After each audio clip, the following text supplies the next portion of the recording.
Coucou tout le monde, j'espère que vous allez bien mes amours. Donc du coup, je réponds à une question de Katia qui habite dans le 8e. Katia m'a expliqué et elle m'a envoyé un long texto, donc merci beaucoup Katia. Et elle m'a dit, Christelle, est-ce que tu peux me dire comment faire pour trouver ma mission de vie? Parce qu'elle, elle a du mal à trouver sa mission de vie. Donc Katia, en toute humilité, je vais te dire comment, selon moi, tu peux trouver ta mission de vie. Et je sais que c'est pas évident, donc merci beaucoup pour ta question. Je t'envoie plein d'amour, plein de bonnes vibrations là où tu es.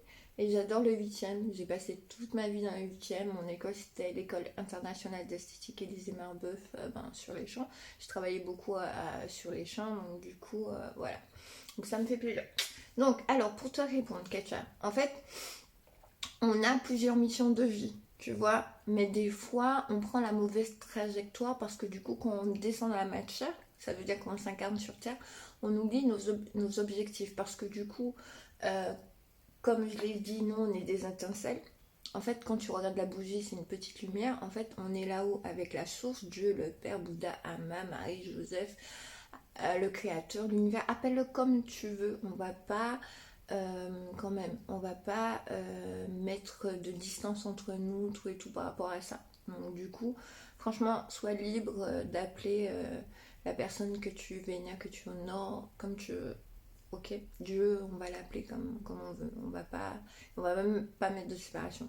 Donc en fait, lorsqu'on est là-haut, voilà, ensemble, tout et tout, on a un plan d'incarnation. On se dit, bon, on va descendre sur Terre, on va emprunter un corps physique, ce corps que j'ai emprunté. C'est pour ça que j'essaie de t'expliquer. Et on a déjà défini à l'avance c'est quoi nos missions de vie. Mais quand on descend dans la matière, on a oublié. Et en fait, comment tu dois faire? Tu dois regarder ce qui résonne le plus en toi. En fait, comment je fais? Par exemple, moi, ma mission de vie, est-ce que tu vois que j'aime bien enseigner? J'aime bien donner, j'aime bien enseigner, j'aime beaucoup écrire.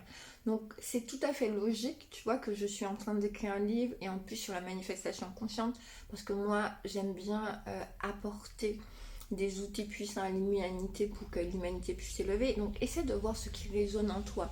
Essaie de voir ce qui prédomine en toi. Essaie de voir qu'est-ce qui te booste le matin, qu'est-ce qui va faire que tu... Enfin, qu'est-ce que tu es capable de faire pendant des heures et des heures et des heures sans que...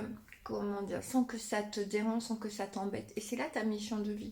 Essaie de voir aussi qu'est-ce que tu voulais faire aussi quand tu étais petite. Par exemple, moi, quand j'étais petite, je voulais être écrivaine, tu vois, même si j'ai fait autre chose.